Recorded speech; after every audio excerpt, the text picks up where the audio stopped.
বুঝছেন? কই আমার আম্মা এভাবে মারলো। দেখো আমার মা কত সুন্দর।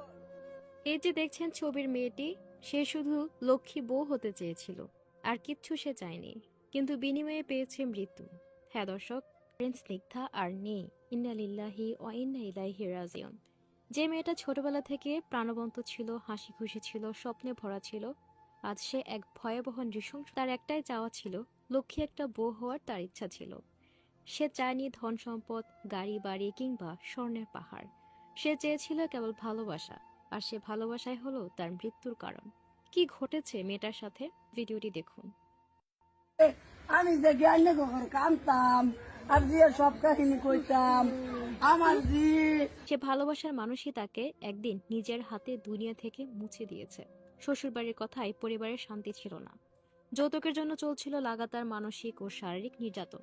শেষমেশ এক নৃশংস পরিকল্পনায় তাকে খুন করে আত্মহত্যা নাটক সাজানো হয়। ময়নাতদন্তের রিপোর্ট কি বলছে? মাথার পেছনে এবং খুলিতে ভারী আঘাত, খুলির হাড় পর্যন্ত ভাঙা, অতিরিক্ত রক্তক্ষরণে অজ্ঞান। এরপর মুখ চেপে ধরে শ্বাসরোধ করে হত্যা। পরে লাশটিকে ঝুলিয়ে রাখা হয়, যাতে আত্মহত্যা বলে চালানো যায়। মৃত্যুর পরও তার মোবাইল ও মানিব্যাগ নিয়ে পালিয়ে যায় ভালোবাসার মানুষটি।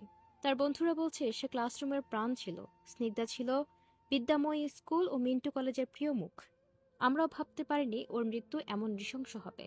স্নিগ্ধার ফেসবুক পোস্টগুলো বলছে, সম্প্রতি তার পোস্টগুলো থেকে স্পষ্ট বোঝা যাচ্ছিল সে ছিল অসুখী, চুপচাপ আর বিষণ্ণ। ভেতরে ভেতরে যুদ্ধ করছিল সে একটা বিষাক্ত সম্পর্কের সাথে, কিন্তু কেউ হয়তো বুঝতে পারেনি এই যদি কি আসলে আত্মহত্যা না পরিকল্পিত হত্যা। এই মেয়েটি শুধু প্রাথমিক আফরিন স্নিগ্ধা নয়, সে আজ প্রতিটি নির্যাতিত নারীর প্রতিনিধি।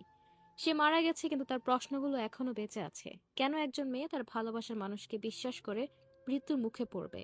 কেন যৌতুকের দাবিতে এক মেয়ের জীবন এমন ভাবে শেষ হয়ে যাবে? কেন এখনো সমাজ লক্ষ্মীবউ হতে চাওয়াকে দুর্বলতা ভাবে? আমরা চাই ঘটনার স্বচ্ছ ও দ্রুত তদন্ত, অপরাধী গ্রেফতার, কঠোর শাস্তি, প্রাথায় আফরিন স্নিগ্ধা সহ সকল নির্যাতিত নারীর ন্যায় বিচার।